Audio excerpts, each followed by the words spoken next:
Bom, pessoal, então vamos iniciar a administração da produção. Então, o foco da aula de hoje é a gente iniciar a gestão de estoques. Vamos lá. Bom, definição de estoques. Então, trazendo, né, inicialmente, como os autores, alguns autores, né, interpretam a definição de estoques, depois a gente vai para uma definição generalizada.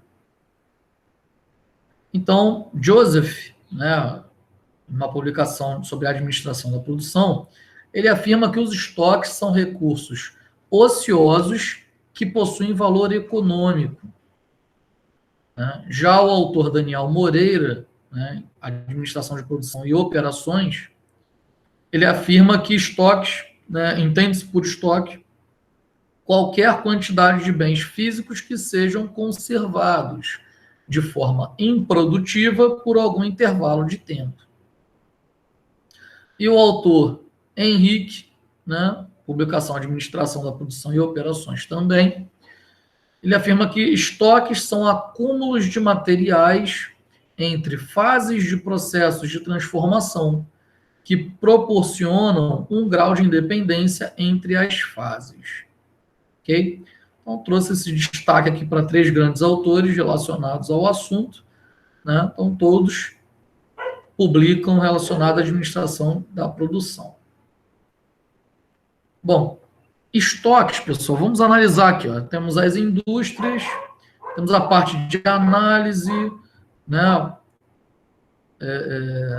A parte de movimentação de cargas e transporte, outra armazenagem novamente, e até chegar aos consumidores. Então, quando a gente fala de estoques, estão relacionados a esse grupo, né, da parte de logística e administração da produção lá no fornecedor, a esse grupo, né, entre a parte de análise de controle de qualidade e a parte, né, de transporte, movimentação de cargas, a esse produto no lojista, né, para os respectivos consumidores. Então, a gente está relacionando o foco da nossa aula de hoje, né, a esses grupos aqui. Então, genericamente falando, né, estoques são acúmulos de recursos materiais em um sistema de transformação. Né? Então, aqui um foco. Ó, fase 1, estoque. Fase 2. Fase 1, ó, chuvas sazonais, máquinas que quebra, fornecedor incerto, processo estável. Aí, a estocagem de materiais. Né? Exemplo, ó, represa, que armazena um grande volume de água, né, para fazer a transformação de energia hidráulica, né, de energia mecânica em energia elétrica. Outro exemplo aqui, ó, estoque em processo. Né? Processo de MP, a gente vai falar sobre isso. Processo de PF, a gente vai falar sobre isso. Né? E a fase 2, consumo contínuo. Processo seguinte não interrompido. Processo estável, demanda instável sazonal. Tá? Que é considerado momentaneamente, né? Então, o estoque está relacionado ao grau de independência entre essas fases, né, de um processo. E é proporcional à quantidade de estoques entre elas. Né? Se você tem pouco estoque, né, nessa relação aqui, por exemplo, falar de represa. Né? Se você tem pouco estoque, você tem pouca produção. Você tem alta demanda, alta demanda e pouca oferta, né? Então, o estoque ele é um processo bem importante nessa relação de fases. 6 tipos de estoque, pessoal. Então, nós temos matérias-primas, que é o MP, materiais complementares, materiais em processo, né? a parte de work in process, né? É bem comum a gente ver com essa sigla aqui no inglês. O produto acabado, itens de manutenção, então também é considerado estoque, reparo e operação, e produtos para revenda. Então você compra e revende, você não produz. Então também é considerado estoque. Tá? Você compra de um fornecedor e vende, é um atravessador, né? E vende para o seu cliente. No caso de matéria-prima, você compra a matéria-prima com a matéria-prima, né?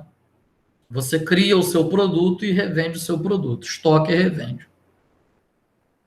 Conceitos básicos. Então, nesse caso de matéria-prima, o seu estoque pode ser de matéria-prima. E você produz conforme a demanda, né? Você tem a sua oferta de produtos, mas você produz conforme a demanda. Por exemplo, uma hamburgueria. A estocagem de matéria-prima. E ela produz conforme a demanda. Ela não produz, né, somente para estocar e vender com base no estoque. É diferente, por exemplo, de artesanato. Né? Artesanato não produz conforme a demanda. Compra matéria-prima, estoca, cria o produto, estoca para poder anunciar e revender. Tá? Ele não revende conforme a demanda. Produz, por exemplo, em unidade ou em lote, né, ou seriado, mas produz, artesanato, produz, estoca para revender o que está estocado. Então, estoca a matéria-prima, produz o produto e estoca novamente até ser revendido. Bom, conceitos básicos. Então, por que surgem os estoques? Então, primeira análise. Impossível ou inviável coordenar suprimento e demanda. Né? Você ter produto, né, e ter a disponibilidade de vender. Então, capacidade de informação, custo de obtenção, restrições tecnológicas. Então, é um grande motivo para surgir o estoque. Né? Você não consegue coordenar essa cadeia entre o suprimento, entre ter o produto e disponibilizar para a venda. Em tempo hábil, né? Outra resposta, especular com os estoques. Escassez de oportunidade.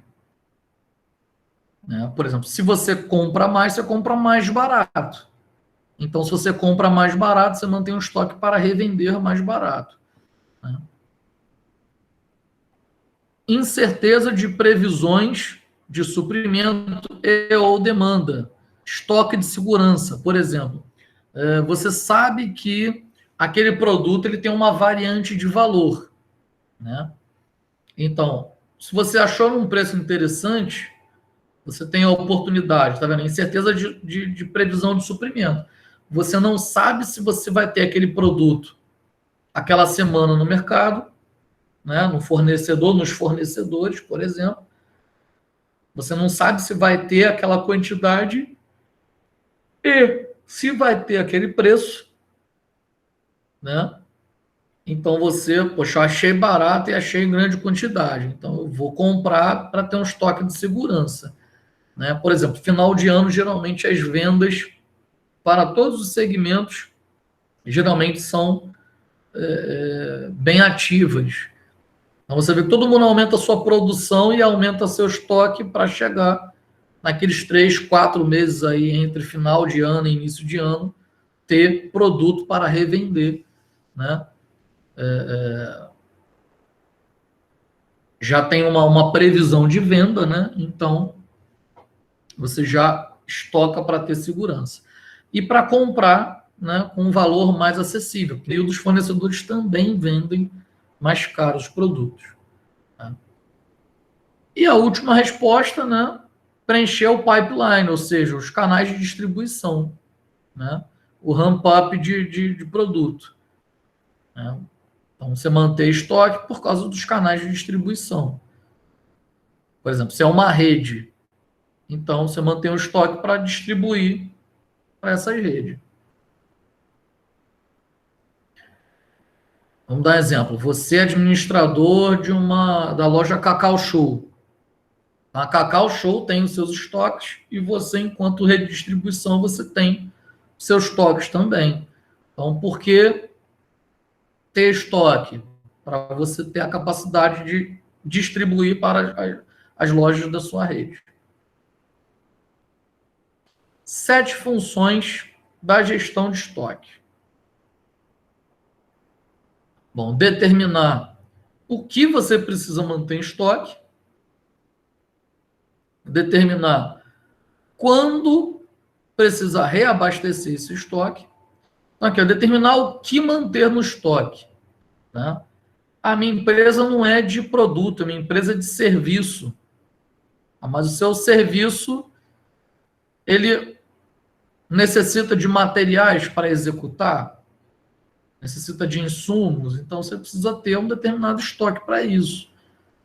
Né? Ou você vai comprar exatamente o material que você precisa executar aquela atividade. O cliente tem uma demanda, eu oferto o serviço. Então, fechou o contrato, eu compro somente o necessário para executar aquela tarefa. Aí você não tem estoque. Né? Mas levando em consideração que você precisa ter determinados produtos, determinados insumos para executar aquela tarefa, por exemplo, tem uma empresa de elétrica, aí você é administrador de uma empresa de serviços de elétrica, então você vai comprar produtos de acordo com a demanda. Só que tem insumos que você vai usar em todo serviço. Por exemplo, fita isolante. Qualquer serviço de elétrica, você vai usar fita isolante. Então, se você for deixar para comprar somente quando fechar o contrato, você pode comprar mais caro, você pode ter dificuldade de encontrar uma fita isolante de qualidade. Então, viu um preço interessante, você pode comprar estocado. Você sabe que todo serviço de elétrica vai depender de fita isolante, vai demandar fita isolante. Né? Então, você pode ter determinados produtos em estoque e determinados produtos comprar de acordo com o serviço. Então, determinar o que precisa manter em estoque. E determinar quando reabastecer. Né? Para determinar quando reabastecer, existem softwares, existem aplicativos, tá? Que você pode ter um controle papel mesmo. Você ter uma ideia, né, do que você tem em estoque, o que foi utilizado, né, para você ter uma ideia de quando você precisa reabastecer. De acordo com o seu fluxo de venda de produtos ou de venda de serviços, você vai tendo uma média. Eu sei que esse produto aqui, quando eu compro X dele, eu duro 3 meses para comprar novamente. Então, a cada 3 meses eu tenho que botar um alarme para fazer a compra desse produto. Tá? Agora, quando você trabalha com softwares e você vai alimentando softwares, ele meio que vai lhe informando. Por exemplo, um Excel é uma ferramenta muito interessante para se usar. Não, eu prefiro usar um software específico porque ele faz um gerenciamento de dados e também faz a parte de estoques. Ok, mas se você não tem nada, o Excel é uma ferramenta muito boa. Inclusive, o Excel ele trabalha com automatização de planilhas. Né? Eu, em particular, eu uso muito Excel e eu uso muito automação de planilhas. Aí, no mesmo programa, né, você pode abrir várias abas de planilhas diferentes e você pode automatizar uma comunicação entre elas. Né? Então, tudo que vai estar acontecendo aqui, 3 meses depois, ele pode estar interagindo. Ou na planilha anual, né? Ela pode estar alimentando as informações lá. Então, quando você vai na planilha anual, você vê todos os meses, você vê tudo que está acontecendo ali, de acordo com a planilha mês a mês que você vai atualizando. Tá? E o Excel, teoricamente, é um software barato, né?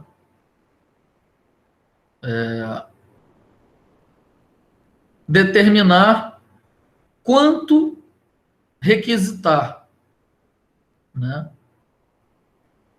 Até quanto você pode estar disposto a requisitar aquele produto para manter ele em estoque. Né? Eu mantenho. Vamos voltar no exemplo da fita isolante. Para executar o serviço da minha empresa de elétrica, eu mantenho sempre no estoque 10 unidades de fita isolante, tá? Do fabricante 3M, que atualmente é um dos melhores aí que nós temos no mercado, né? De qualidade, tá, gente? De qualidade. Fita isolante. Então, 3M. Eu tenho hábito de pagar em cada uma R$ 5. Vamos dar um exemplo. R$ 5. Então, de repente, quando você for comprar de novo, tá R$ 10. Então, caramba, se a minha média de gastar com esse produto é R$ 5, se dobrou o valor, né, eu tenho que ter um parâmetro de quanto eu pago por esse produto. Se o produto que eu pago dobrou de valor, talvez seja mais interessante procurar outro produto para substituir e manter em estoque. Ok? Se não, se você dobrar, aí o seu valor, seu custo final vai sofrer um aumento muito grande, né? E se você repassar isso para o cliente, você pode sair da faixa, né, de valor de mercado. Brian, mas aí se eu estou com o meu custo de serviço, lembra, a nossa empresa ela vende serviço. Se eu estou com uma faixa acima da média, significa que o meu serviço é melhor. Mas a gente tem que tomar cuidado, né? Se você está abaixo da média, podem interpretar que seu serviço é ruim. Se você estiver acima da média, podem interpretar que seu serviço é melhor, mas ninguém paga. Então você tem que estar próximo dali da média de mercado, é o ideal, tá? Para você ter uma ideia, se você botar abaixo demais, as pessoas não vai tirar a credibilidade, igual consultoria. Você vai fazer uma consultoria numa indústria. Aí as empresas geralmente cobram, vamos dar um exemplo, 30 mil a consultoria numa indústria. Aí você abre um MEI, microempreendedor individual, de consultoria industrial. Aí você vai e cobra 2 mil a consultoria industrial. Aí, caramba, a indústria está acostumada a pagar 30 mil em consultoria, cada consultoria. Se chega com um valor de 2 mil, ela não vai te contratar. Você pode ter aquela mesma qualificação profissional, mesma habilidade, mas não vai te contratar. Né? Que você tem ali, está muito abaixo do mercado. 30 mil, então eu vou botar 60 mil, está muito acima. Então tem que, o quanto requisitar é importante, tanto para serviço quanto para produto, quanto você pensa em estocagem. Tá? Porque se você aumenta muito o quanto requisitar de produtos, de valor do produto no estoque, isso vai para o teu custo final e o teu serviço ou o seu produto ele vai ficar mais caro. Acionar o processo de reabastecimento, né? Então é uma função da gestão de estoque, né? Você precisou reabastecer, né? Quando reabastecer e quanto para você vale pagar naquele produto para você reabastecer. Aí você vai acionando o processo de reabastecimento. Pode ser uma planilha, pode ser uma pessoa, pode ser um departamento. Olha, departamento, você precisa reabastecer o produto tal, que no meu controle aqui está dizendo que já chegou no momento. Bom, receber, estocar e suprir materiais requeridos pelos usuários. Então, uma função da gestão de estoques. Receber o produto, saber como e onde estocar e suprir os materiais conforme requerido pelos usuários. Então, receber, armazenar e fornecer os materiais. Então, a gestão de estoque ela está relacionada totalmente a isso daqui. Quando a gente fala de saber conhecer o produto que você vai estocar, por quê? Na aula passada, inclusive, nós comentamos, né, sobre gestão de materiais. E nós comentamos, no final da aula, sobre, por exemplo, produto perecível. Então, é um produto que existe uma validade. Então, quando você vai estocar, você tem que saber como estocar, né? Onde estocar para aquela validade não mudar. Por exemplo, bebida. Se você botar em local de armazenamento impróprio para aquele produto ali, mais úmido, menos úmido, mais quente, menos quente, né? Aquela validade ali já não condiz com a realidade, porque ele está em um ambiente insalubre, né? Então acontece de você comprar um produto, ele está dentro da validade, ele está estragado, porque o armazenamento dele está diferente, né? Tá de cor diferente o produto. Pô, peraí. Dificilmente o controle de qualidade iria deixar passar uma única garrafa de refrigerante com cor diferente, né? Então, se sair com cor diferente, serão dezenas, centenas, milhares. Então, você vai perceber que está com cor diferente e todo aquele lote vai ser separado, né? Do que uma garrafa. Ou no armazenamento né? A tua empresa comprou do fornecedor, no armazenamento vai identificar que está com cor diferente, já vai acionar o fornecedor. Ó, esse refrigerante aqui ele já veio, era para vir em cor preta e está vindo marrom. Então, ó, já veio na armazenagem no estoque aí, ele ficou mal estocado, né?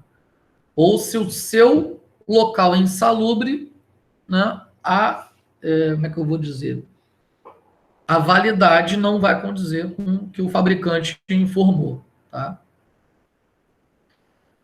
Então, conhecer do produto para estocar, né, e como estocar, né, onde estocar, eu já falei, como estocar. Você vai pegar os seus produtos e vai botar o que vence primeiro na frente, o que vence depois nos fundos. Então, assim, é extremamente comum o usuário, né? Vamos botar o cliente no mercado. Você vai comprar pão de forma, que é uma coisa que a validade fica estampada, né? Vai comprar pão de forma, antes de pensar em pegar aquele primeiro que está na tua frente, né? Dá uma mexida e vê os que estão para trás. Possivelmente, se a entrega vem com validades diferentes, o que demorou mais a vender, vão colocar para frente, né? E para trás vai estar com validade mais recente. Então, enquanto usuário, você tem a opção de o que é perecível, você olhar a validade do que está mais para trás, armazenado mais para trás, naquela gestão de estoques, tá? Naquela formatação. Então, é uma dica para você procurar sempre os produtos, no caso de perecível, né, de como você procurar naquele armazenamento os produtos com a validade mais para frente, né? Manter a acuracidade dos saldos, né? Você ter uma relação ali para não deixar acabar o seu produto no estoque, né? Então, o que saiu com o que está entrando, manter uma acuracidade dos saldos, você ter uma relação. Por exemplo, você precisa sempre ter 10 produtos no estoque? Não. Você precisa ter uma boa relação do que sai de produto para você ter, do que entra no produto para você ter nunca faltar, né? Você anunciou a venda de um produto, aí o cliente veio de longe para comprar na tua empresa, o seu produto ele é selecionado, né, com público-alvo, né, você traça toda um público-alvo, uma faixa etária, né, tudo preparado para aquele seu tipo de cliente. Aí o seu cliente vem de longe comprar com você, porque você toma tanto cuidado, né, com o seu produto, com o que você vende, para quem você vende, que às vezes para quem você vende está longe. Aí ele vem de longe para comprar, e você informou que você vende aquele produto. Aí você comprou, ou veio de longe para comprar, não tenho. Pô, como é que não tem? Você está avisando que tem. Não, mas isso daí ele é generalizado. É a pior desculpa que existe para o cliente, né? você informar que você tem o produto, iFood, por exemplo, informar que tem o produto, aí você compra, aí vem a mensagem no chat dizendo que não tem aquele produto. Assim, não tem, desabilita. O lojista que está pelo iFood, ele tem a função de desabilitar quando ele não tem. Aí o cliente comprou, muitos botam o pagamento automático pelo iFood no cartão de crédito, para não ter que pagar na hora no cartão ou em dinheiro. Pagar automático pelo cartão de crédito. Pagar pelo iFood, né? Aí pagou pelo iFood por um produto que não tem. E aí? Posso substituir? Se fosse para substituir, você compraria outro, né? Então é outra ideia interessante, né? Você procurar não manter esse tipo de, enquanto cliente, né? De coisas automáticas, porque pagamento automático, que pode acontecer, e eu já vi muito acontecer, isso, né? Da pessoa não manter a curacidade dos saldos, né? Aí acusa a venda de um produto que você, na hora de comprar, não tem. Aí, às vezes, você deslocou de longe para comprar aquele produto, porque só vende ali, né? Principalmente quem tem empresa compra um produto para matéria-prima para criar o produto e revender, né? Então, você tem o hábito de comprar naquele lugar por causa de preço, por causa de forma de pagamento. Então, a sua empresa compra daquele fornecedor. Aí o fornecedor te afirma, né, que tem aquele produto. Aí você chega para comprar, não tem. Então já atrapalhou todo o seu planejamento. Você já tem que ter outro fornecedor, se é mais caro, se não é, para você manter o seu produto com o seu controle de qualidade. Então isso aqui é muito importante, tá? E realizar saneamento do estoque, né? Realizar o saneamento do estoque. Você falou de função de gestão de estoque, né? Você não pode ter, por exemplo, a gente falou de mau armazenamento, né? Insalubridade. Ele tem que ser um local limpo, tá? E quando é produto perecível, hermeticamente fechado, obviamente, tá? Dependendo do porte da empresa que revende, do jeito que ele compra do fornecedor, embalado no pallet, é o jeito que ele pega e bota no setor de armazenagem, né? De gestão de estoques. E retira, um caso de um grande mercado, e retira dali para botar ali embaixo para o cliente ter acesso, né, somente uma quantidade determinada. Aí acabou, aí o cliente vai, fala com um funcionário, poxa, isso aqui eu não estou achando, ou acabou. Não, espera aí que eu vou pegar lá dentro. Aí vem aquela grande quantidade num pallet, né, e vai dar o reabastecimento na vitrine, né? Vamos falar assim, onde a gente tem acesso. Então, estoque, pessoal, uma relação muito importante para a gente analisar, né? Ele é considerado mocinho ou ele é considerado vilão? Você ter muito produto em estoque. Na aula passada, a gente botou um ponto de vista como vilão, né? Falar de ter muitos produtos, ter muitos materiais armazenados, né? Porque, caramba, porque ter muitos materiais armazenados em estoque significa que você investiu dinheiro, né, na compra de materiais para armazenar no estoque. Final de ano, você tem uma indústria de... você tem uma empresa que revende bebidas, seja alcoólicas ou não. Você tem uma distribuidora de bebidas. Então, você é administrador de uma distribuidora de bebidas. Então, você compra dos fornecedores para revender. Aí chegou o final de ano, é o foco, é o ponto de maior venda para a indústria de bebidas, né? Aqueles 4 mesezinhos entre final de ano e início de ano. Entre novembro e fevereiro é o foco de maior venda para bebidas, né? Aí você vai e compra uma quantidade, e tem validade, né? É perecível. Você compra uma quantidade muito grande para revender. Aí veio a pandemia e reduziu o número de vendas. Vamos dar um exemplo, né? Não foi o caso do Brasil, porque o caso do Brasil, estranhamente, no momento da pandemia, em 2020, né, estranhamente foi o ponto de menor taxa de mortalidade e de acesso à doença, né? Exatamente nesse período aí. Foi até um pouquinho antes, porque tiveram as eleições, né? De outubro até fevereiro, estranhamente, no gráfico apresentado, é o menor índice de mortalidade e de pega da doença. Mas, digamos que fosse lá o maior índice da pandemia.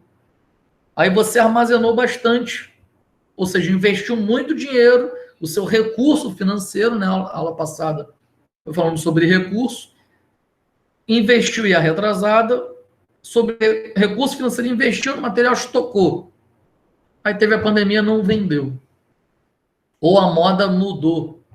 Não é mais aquele tipo de bebidas que você vende. A moda é outra. Mudou. Você está com aquilo tudo em estoque. Então virou um vilão. Porque você tem muito recurso financeiro empatado em estoque. Tá?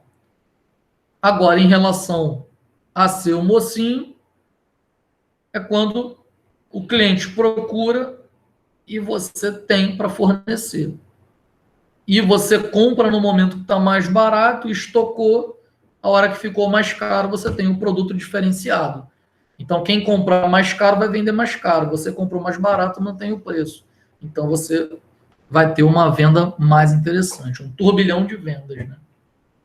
Por isso que você vê muito, gente, as grandes empresas que trabalham com armazenamento colocando promoções em determinados produtos.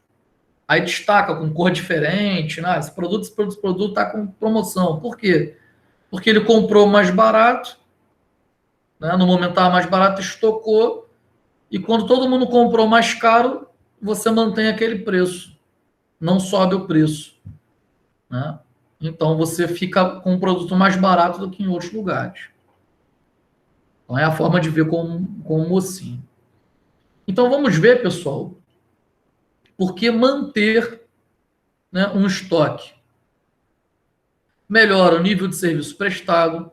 Então, na condição de mocinho, melhora o nível de serviço prestado. Não vai faltar nunca. Incentivar economias na produção. Porque se você compra muito, você negocia com o fornecedor. Se você compra muito, você paga mais barato. Né? Se você vê grandes mercados, açaí, atacadão, o antigo macro, né? Eu acho que no Rio de Janeiro não tem mais macro, mas você vê esses grandes varejistas, eles te dão a opção de comprar em quantidade pagando mais barato. Então isso incentiva a economia na produção. Se eu consumo muito daquele produto ali, se eu comprar 6 unidades, ele sai a tanto. Pô, vou comprar 6 unidades. Vai sair mais, no final a minha compra vai sair mais barato. E se eu sou uma empresa e eu compro desses grandes mercados, varejistas e atacadistas, né? Se eu compro bastante quantidade para criar o meu produto e revender, então se eu compro em bastante quantidade, se eu mantenho estoque, eu compro mais barato. Né? Se eu compro mais barato, o custo do meu produto vai sair mais barato para mim. Então a minha receita vai ser maior. Ou eu posso dar uma promoção, né, para o meu cliente, então meu cliente vai ver que meu produto está saindo mais barato do que a média. Permitir economias na escala, nas compras e no transporte. Né? Se você compra mais para estocar, você consegue negociar exatamente o ponto de compra, né? E de transporte. Agir como proteção no aumento de preços. Né? Se você tem estoque a preço antigo, você mantém o seu preço por mais tempo. Visto que tudo aumenta, né? Sempre aumenta. Né? Então, correção monetária, tudo aumenta, nunca diminui de preço. Então, quando você tem estoque, no momento que tudo aumenta, você consegue manter os seus preços. com exceção, né, de, por exemplo, empresa de combustíveis. Digamos que você seja administrador de uma rede de postos de combustíveis. O governo federal abaixou vários impostos de combustíveis. Mas as empresas postos de combustível baixou os impostos. Aí chega para o Estado não repassa, rebaixando aqueles impostos. Então chega para você rede de postos de combustíveis no mesmo preço caro, mesmo o governo federal tendo baixado impostos de combustíveis. O governo estadual não baixou, então você continua pagando aquele valor caro, né? Ou o governo federal baixou, o governo estadual baixou e você não decidiu baixar o valor para o seu cliente. Aí você está comprando mais barato e vendendo, né, no mesmo preço. Então a sua receita aumenta, né? Lembra em 2018, né, que teve a greve dos caminhoneiros? Então, os postos de combustíveis que estavam com tudo estocado no momento de crise, o que eles fizeram? Botaram o preço lá em cima. Preços astronômicos. Que quem tinha estoque, naquele momento, não podia mais comprar, né, porque estava em greve.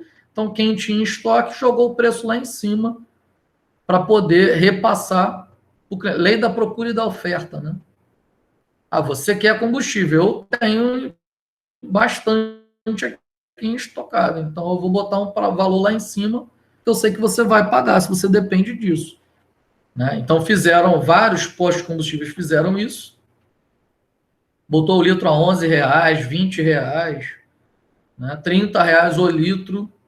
Aí o que aconteceu? A fiscalização foi batendo e multando e fechando vários postos, né? Porque a lei da procura e da oferta, em momento de crise, isso não existe, né? Então isso vira crime.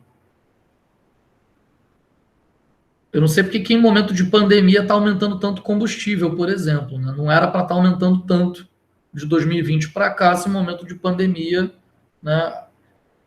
Aumento de salário é congelado, não pode. Um monte de coisa é congelada. Valor de não sei o que é congelado, mas combustível não é congelado. Continua aumentando exorbitantemente. Razões para manter. Proteger as empresas de incertezas na demanda e no tempo de ressuprimento, né?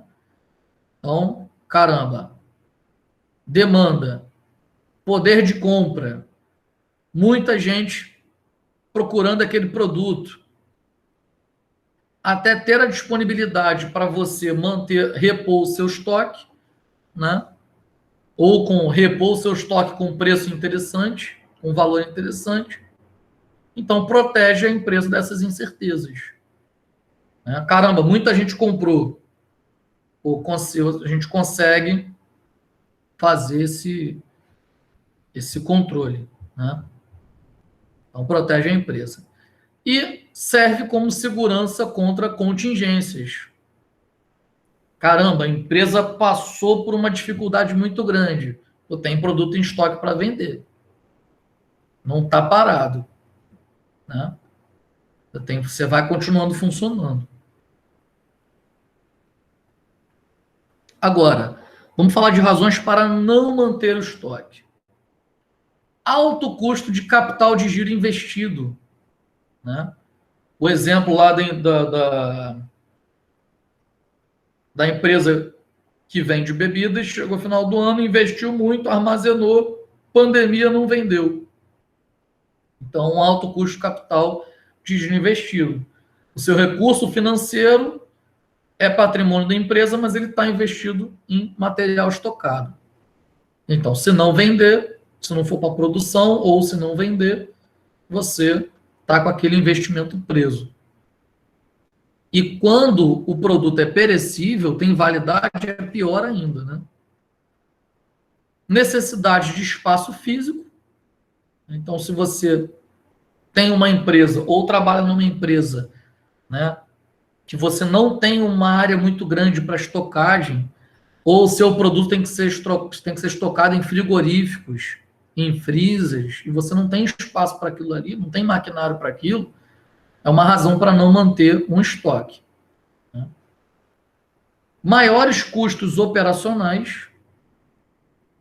Né? Se você vai manter estoque, grande estoque. Se a sua empresa, você vai manter um grande estoque. Vamos imaginar que você é administrador de uma loja de peças automotivas. Aí você mantém bastante estoque daquilo ali. Você tem que ter espaço físico, você tem que ter custo todo de logística de armazenamento, você tem que ter mais funcionários. Se o seu estoque, né, for gigantesco, você tem que ter empilhadeiras, você tem que ter recursos para acessar aquele estoque. Né?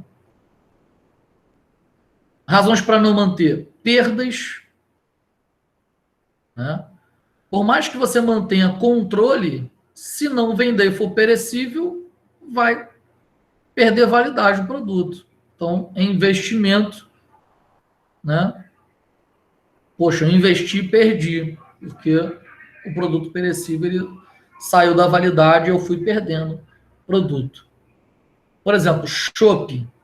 Chopp, ele tem uma validade muito pequena, barril de chopp. Então, se não for consumido, geralmente o fornecedor ele pega novamente aquilo ali. Né? Mas mesmo assim você tem perda. Cerveja, a validade dela é muito maior, exatamente porque pasteuriza. Então, geralmente vai lá para 6 meses. Né? Então você tem um tempo maior para você estocar e para você conseguir vender. Agora, a cerveja passou da validade de 6 meses, não tem troca, não tem devolução, não tem acordo, não tem. Né? Perdeu, perdeu. Então, quando acontece de cerveja, por exemplo, de refrigerante, estarem chegando de sucos, estarem chegando perto do final da validade, as empresas colocam um valor que é para vou perder. É uma perda. Só que o que acontece? É uma perda, só que você minimiza aquela perda. Está chegando no final da validade, você bota um preço baixinho para vender aquilo ali tudo e reduzir as suas perdas. Custos puros, né? Vamos falar de uma rede varejista aí, um exemplo. Vamos falar de um açaí, né? Atacadista e varejista, né? Um hipermercado como um mercado da rede de açaí, tudo aquilo ali está assegurado. Vai ter um incêndio lá dentro, né? Então, paga. O seguro não é só sobre o material físico, mas é sobre o material que está estocado também. Né? Então, isso vira um custo para a empresa, custo de seguros. Tá? Seguro material, seguro de estoque, tudo isso aí é considerado como assegurado. Maiores despesas administrativas, exatamente porque você vai ter que ter mais gente, né? Você vai ter que ter mais papelada, você vai ter que ter custo com programas para gerenciamento de estoques, né? E falta de liquidez financeira, visto que teu recurso está investido, né, em um produto que você espera vender depois. Então, são razões para não manter. Então, aqui é interessante que nós vimos razões para manter e razões para não manter. E você sendo um administrador de uma empresa que precisa estocar ou precisa pensar na possibilidade de estocar pelo menos parte de seu material, né, para sair mais barato. Lembra do exemplo que eu falei? Uma empresa de serviço de elétrica. Pô, mas aí fita isolante eu uso em todos os serviços, então essa eu estoco. Ferramentas, eu não trabalho com estocagem. Aí eu trabalho com cada funcionário tem o seu kit de ferramenta. Né? Equipamento de proteção individual. Cada funcionário tem que ter seu equipamento de proteção individual. mas se der algum problema, a empresa tem que fornecer um novo. Ou até por uso mesmo. A empresa tem que fornecer um novo. E com um certificado, né, de equipamento de proteção individual e tudo direitinho. Então você tem que ter um determinado estoque. Né? Pô, mas aí se eu tiver um estoque muito elevado, eu posso vir a ter esses problemas aqui. Aí a sua empresa é que vai fazer a gestão, né, de estoques, da administração da produção, né, para poder driblar entre razões para não manter e razões para manter. Tá? Bom, fluxo do produto até o consumidor final. Então, temos o fornecedor, aí ele vai transportar, ou empresas terceirizadas, e tudo isso agrega valor ao produto final. Tá? Se a transportadora é do fornecedor, se a transportadora é, né, do intermediário, ou se a transportadora é um terceirizado. Então, produziu, estocou, transportou até a empresa transportadora, ou recebe matéria-prima para criar. Então, estoque da matéria-prima, né, e estoque, né, do produto, né, que foi produzido, transportadora, novamente, foi para o distribuidor, varejo e o cliente lá na ponta. Então, olha a quantidade de estoques. Estoque lá no fornecedor, lá no produtor, vamos falar assim. Estoque no primeiro atravessador, então a produção. Então, ele pegou umas matérias-primas, criou o produto, né? Então, primeiro fornecedor, segundo fornecedor, que esse cara que está aqui no meio, ele é cliente do primeiro, mas ele é fornecedor do segundo. Né? Então, o distribuidor, ele recebe e é fornecedor do mercado, por exemplo. E o mercado compra do distribuidor e revende para o cliente. Aí, o que nós, enquanto clientes, fazemos? Compramos os produtos e determinados produtos a gente mantém um determinado estoque em casa. Por exemplo, café. Café não pode faltar de forma alguma. De jeito maneira. Então, café, você viu lá, tá acabando, tem mais um pacote. Então, eu já sei que a hora que acabar eu vou abrir aquele outro. Então, quando eu sair, eu já compro mais um café e boto lá no meu estoque. Porque tá acabando aqui, o que tá lá no meu estoque vai vir para cá e não vai ter nenhum estoque. Então, café sempre tem que ter. Né? Eu não sou um grande consumidor de açúcar, mas açúcar sempre tem que ter. Sal sempre tem que ter. Não sou um grande consumidor de sal, mas sal sempre tem que ter em casa. Né? Você vai cozinhar. Ah, Brian, mas eu não boto sal na minha comida, eu boto tempero. Mas sal, não em grande quantidade, mas em pouca quantidade, né? A gente acaba interpretando como um determinado tempero. Né? A gente entende que é tempero, mas na verdade o sal ele é conservante. Ou seja, você fez o seu almoço, sua comida. Para 2 dias, o sal vai ajudar a conservar aquilo ali. Então, a gente também faz uma gestão de estoques em casa, quando a gente faz compra. Inclusive, quando nós fazemos, por exemplo, compra de mês, você tem a sua gestão de estoque, tem que durar um mês aquilo ali. Ou quando você compra semanalmente.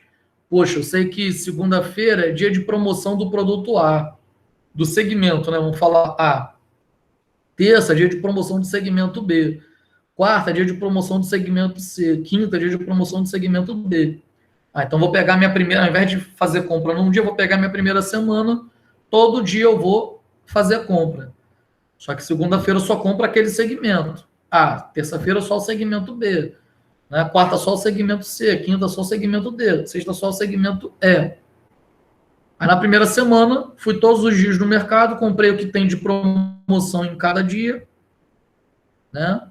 Por exemplo, geralmente quarta ou quinta nos mercados, dependendo do mercado, é dia de promoção de carne. Ah, então você vai lá quarto no mercado tal ou quinta no mercado tal, você já sabe que você vai comprar a sua carne. Carnes, né, no geral. E você vai mantendo uma espécie de logística de estoques em casa para seu consumo, né? Aí não é para revender, para seu consumo. Então, não deixa de ser uma administração da produção, né? Uma logística de estoques. Só que tudo isso é dinheiro empatado. Tudo isso é recurso financeiro investido, pessoal. Recurso financeiro investido. Então, se por algum motivo aquele produto deixou de ser consumido, o cliente aqui no final, né, ele mudou, a gente está falando de... Vamos pegar o exemplo do café, né? Então, você tem as fazendas,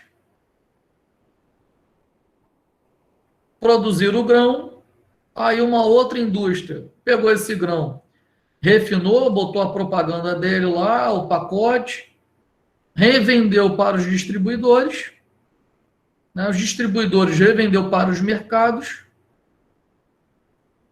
e nós compramos do mercado e mantemos estoque em casa.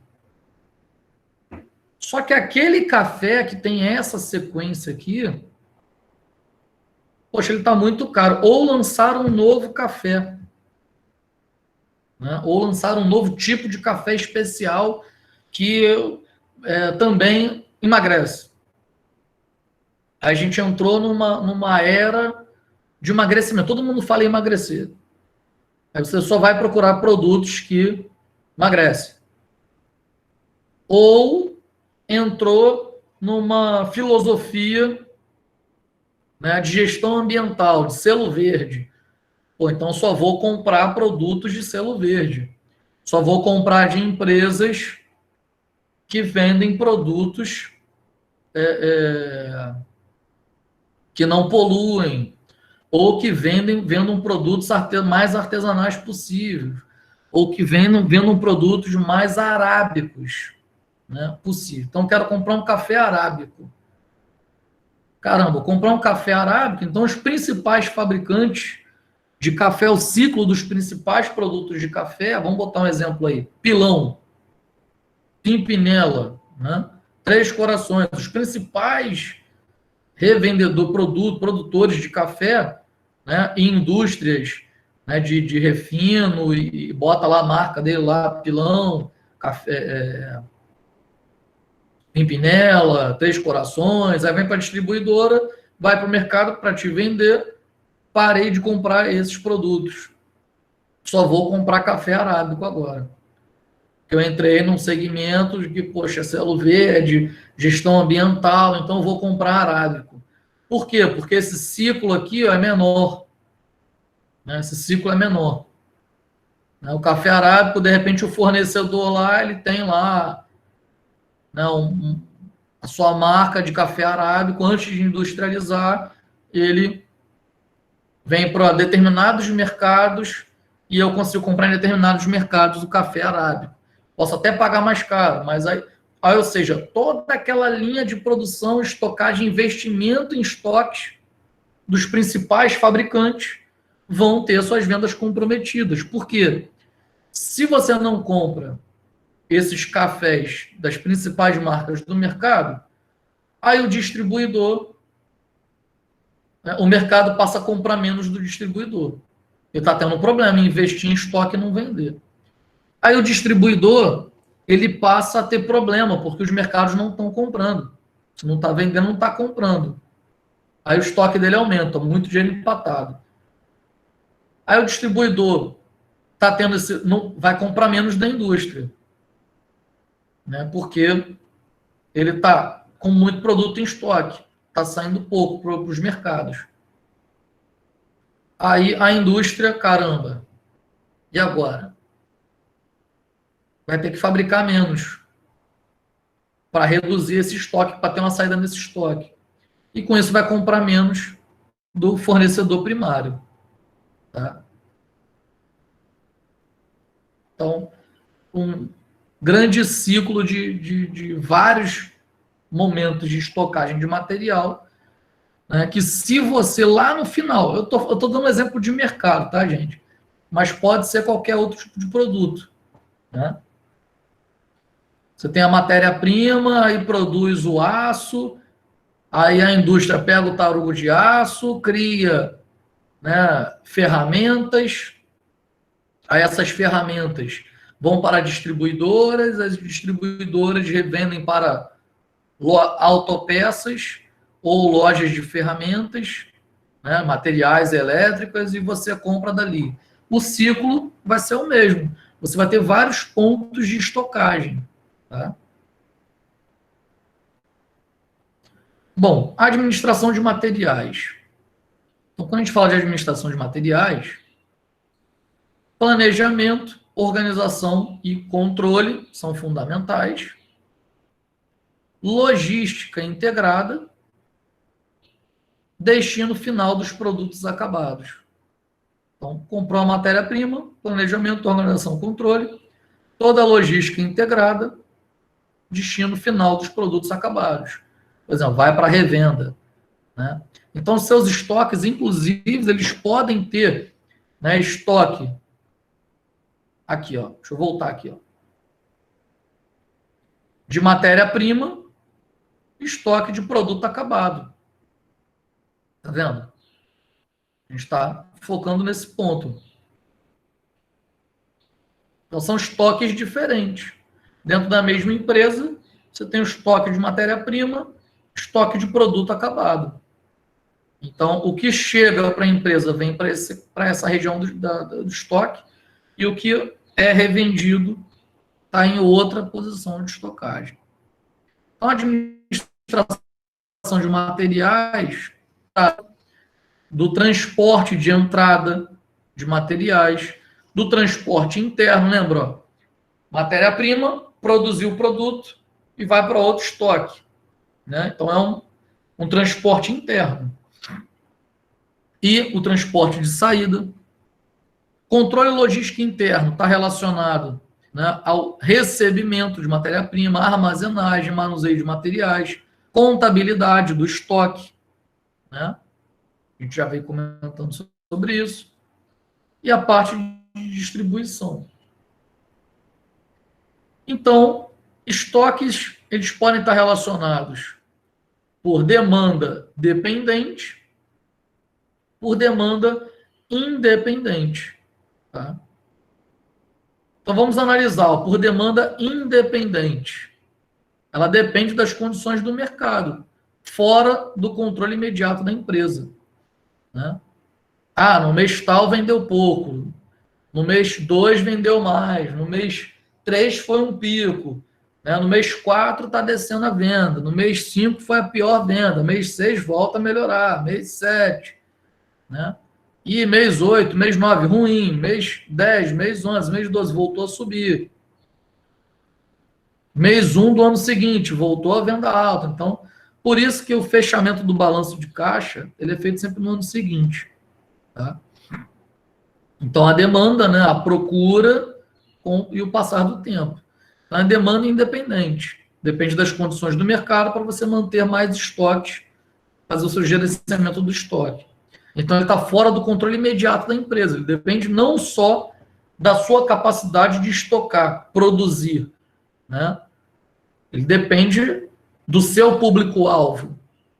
Ele depende de vários fatores. Por exemplo, a pandemia foi um evento adverso.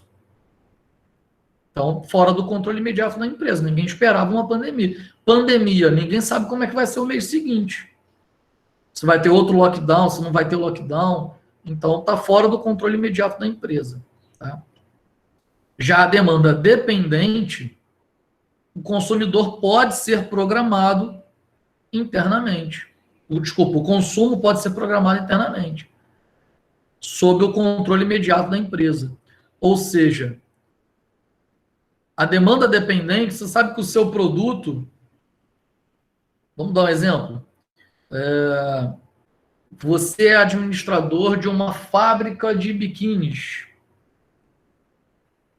Ou fábrica de biquínis vende bem primeiro trimestre, né? Primeiro quadrimestre, vende pouco o segundo quadrimestre, e o terceiro quadrimestre vende muito. É o pico de vendas, né? Então você já tem uma ideia para sua gestão de estoques que na época de frio, né? Vamos botar aí maio, junho, julho, agosto. Metade de maio, junho, julho, agosto, metade de setembro, né? Então você tem uma ideia que de metade de maio a metade de setembro é o seu pior ponto de vendas para a sua empresa, né? Fabricante de biquínis, porque a empresa distribuidora, né, e o lojista, ele vai vender pouco, então ele vai comprar pouco. Aí a distribuidora vai vender pouco para o lojista, vai comprar pouco de você que tem uma fábrica ou é administrador de uma fábrica que produz biquínis. Então você já tem uma ideia, né? É uma demanda dependente. Então você, comparado com a independente, né? Você considera, se esse é seu tipo de empresa, uma demanda dependente. Você sabe, você tem certeza que aquela época do ano vende menos. Então você já produz menos, né? Ou você já começa a produzir aumentando o seu estoque, inversamente proporcional aqui, aumentando o seu estoque, para chegar no final do ano você ter estoque para vender para caramba. É o que acontece, por exemplo, em indústria de bebidas, né? Se você pegar uma Ambev da vida, a Ambev, o maior ponto de produção dela não é o último quadrimestre. O maior ponto de produção dela está no meio do ano até entre o segundo quadrimestre até o terceiro quadrimestre, ou separado em trimestres, né? Então, primeiro, segundo, terceiro, quarto trimestre. Então, fica lá no terceiro trimestre. Fica entre. Terceiro, não. Primeiro, segundo, terceiro, quarto. Fica entre o segundo e o terceiro trimestre. Bem por aqui mesmo, né? Se fosse falar, separar em quadrimestre. Que é para quando chegar no pico de venda, seu estoque está alto, já sabe que vai vender muito. Então, demanda independente e independente. Por exemplo, aqui, ó. Dependente. Você é fabricante de pneus. Você é administrador da Michelin, por exemplo.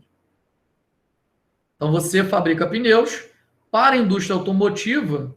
Você sabe, já tem uma ideia do quanto você vende para eles, produz para eles, né?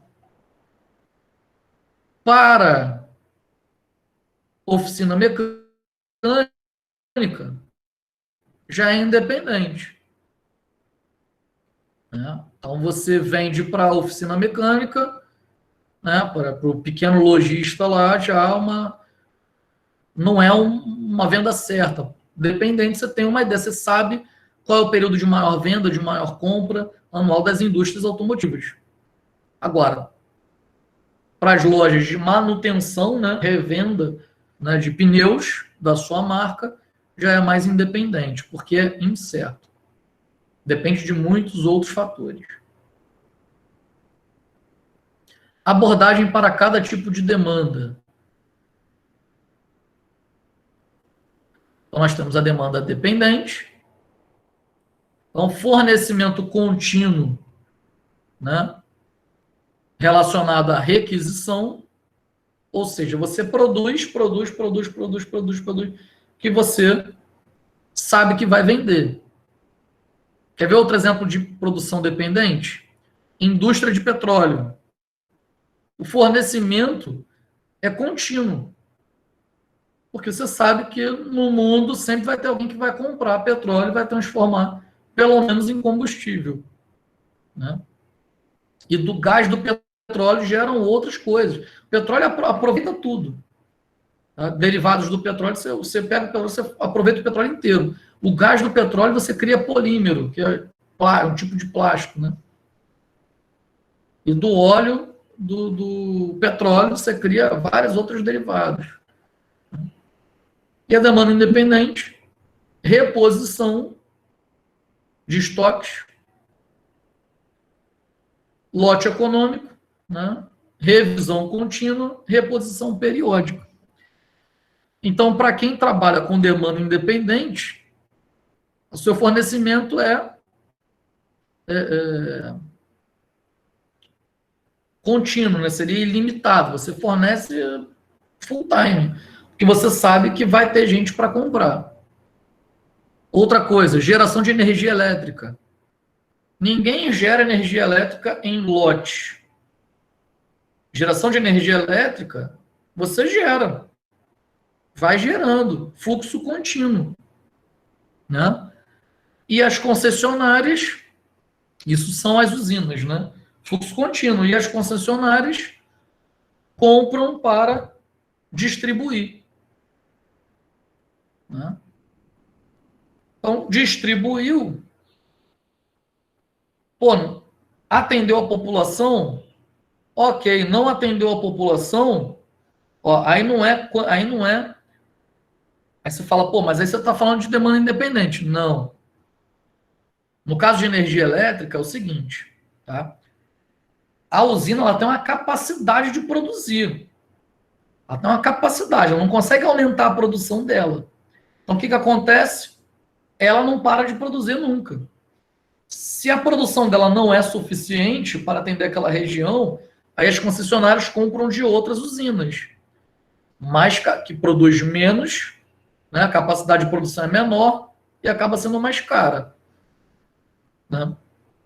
Então, por exemplo, compra da hidrelétrica. A hidrelétrica chegou no limite da capacidade dela, mas não para de produzir nunca, continua sendo demanda dependente, fornecimento contínuo. Então, está fornecendo tudo que tem capacidade de produzir e ainda não é o suficiente, aí eu compro de usina termoelétrica. Né? Eu compro de usina fotovoltaica. Né? Eu vou comprando de usina eólica. Então, e eu vou somando para atender os meus clientes. Mas as usinas geradoras de energia elétrica, elas são fornecimentos contínuos, uma demanda dependente. Sabe que vai ter para quem comprar. Demanda independente é o que nós falamos em relação ao estoque, é o que pode ser estocado como um lote econômico, uma revisão contínua e reposição periódica. Né?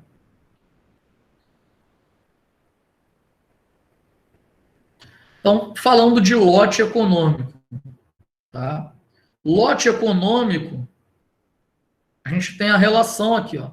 Lote econômico de compra, né, é a relação raiz de 2 vezes o custo de preparação de um pedido vezes o valor da demanda, né, vezes a requisição, vezes a demanda, dividido pelo custo de manter esse produto em uma unidade de estoque, para você ter uma ideia do lote econômico de compra, se vale a pena você manter aquele lote econômico de compra.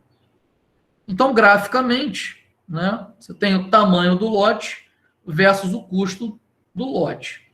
Né? O custo de preparação com o custo de manter, né, uma unidade no lote. Então, os custos totais anuais. Ó. Custo do pedido, né? Quanto maior o lote, mais baixo é o custo. Né? Você paga mais barato. Quanto mais você compra, mais barato você paga. Custo de manutenção, né? Ele é linear, ele não é exponencial. Custo de pedido, quanto mais você, em relação ao tamanho do lote, Quanto maior o seu lote, mais barato você paga. Então, ele é uma exponencial descendente. Custo de manutenção é linearmente ascendente, né? Não existe a manutenção ficar mais barata. O custo de manutenção é sempre uma subtração, é sempre ascendente. E os custos totais anuais, né, em relação ao nosso lote econômico de compra. É esse ponto. Você vai chegar no custo total anual. Então é aqui que você vai ter a referência, né, dos seus custos totais anuais, né? A sua quantidade do tamanho de lote relacionado ao custo do material. Então, é a forma de calcular lote econômico de compra. Na próxima aula, nós vamos explorar mais essa parte matemática. Tá? Hoje é mais a apresentação. Então, o sistema de revisão contínua ele está relacionado exatamente ao gráfico, né? Para você ter uma relação com base do estoque com base no tempo e você ter uma relação de estoque de segurança, né? E o seu ponto de pedido. Aqui precisa ter estoque de segurança? Não. Aqui precisa não. Aqui precisa não. Aqui precisa ter estoque de segurança. Tá? Então, vamos lá. Esse gráfico em azul é considerado o lote fixo, né? O seu lote, aqui, ó. O seu lote econômico de compra. Então, físico. Fixo, né? Desculpa. Aqui nós temos ciclos diferentes, ou seja, em determinado momento do ano, você tem ciclos diferentes, onde tem mais venda, onde tem menos venda, pico de venda, baixa venda. Então, ciclos diferentes. Pontos de reposição, tá? Ponto de pedido, ponto de reposição. E temos o lead time, que é reposição igual, né? Os pontos iguais de reposição que você vai ter nos pontos de posição. Aqui eu tenho que comprar tanto. Aqui eu tenho que comprar 5 fitas isolantes. Aqui 5 fitas isolantes. Aqui 5 fitas isolantes, porque eu tenho uma referência do meu lead time, que é a reposição igual. Em tempos diferentes. Então, aqui é o sistema de revisão contínua. Tá? Já o sistema de revisão periódica, nós temos o nosso nível de referência, ponto de estoque, né, de segurança, em relação ao tempo. Então, aqui nós temos ciclos de revisões periódicas iguais, de tempo em tempo, fazer a revisão do teu estoque. Temos os seus pontos específicos de revisão. Tá vendo? O início de cal. Ciclos de revisão periódica igual. Então, você tem o seu ponto aqui, ó, de revisão. Ponto de entrega, o final, ó, revisou. Passou o ciclo, ponto de entrega. Deixa eu voltar aqui. Ponto de entrega. Ok? Ponto de revisão é o início, né, do lead time e o final, o ponto de entrega. Já que você tem a noção que aqui é o ponto de pico de vendas, ó. Os picos de vendas. Então, você sabe que nesses pontos tem que estar disponível para entregar, porque é o ponto de entrega. Ok? Bom, pessoal, essa informação que eu trouxe, né, para a aula de hoje. Na próxima aula, nós vamos ver informações mais técnicas, né, e explorar um pouquinho mais de matemática para fazer o controle desses dados. Tá? Alguma dúvida em relação aos tópicos abordados na aula de hoje? Quem estiver online pode abrir o áudio ou pode escrever no chat. Tá? Enquanto isso, eu vou interrompendo aqui a gravação da aula. Tem não, professor. Então, há alguma dúvida em relação ao trabalho, que a data limite é hoje, e a lista, que a data limite é semana que vem? Não. Tá? Então, pessoal, na semana que vem, é uma semana antes da prova, né, para a gente tentar melhorar essas notas aí, não deixa, pessoal, de hoje postar o trabalho, tá? Semana que vem, que tem muita gente faltando postar o trabalho. Semana que vem é limite da lista. E na semana que vem, como é uma semana antes da prova, a gente pode trabalhar uma revisão dos conteúdos, ok? A gente pode fazer pegar os principais pontos para fazer uma revisão, tá? Para vocês fazerem uma prova mais, a gente melhorar a estatística aí. Ok, pessoal? Então, no mais, eu lancei a presença aqui. Um grande abraço a todos e até a próxima.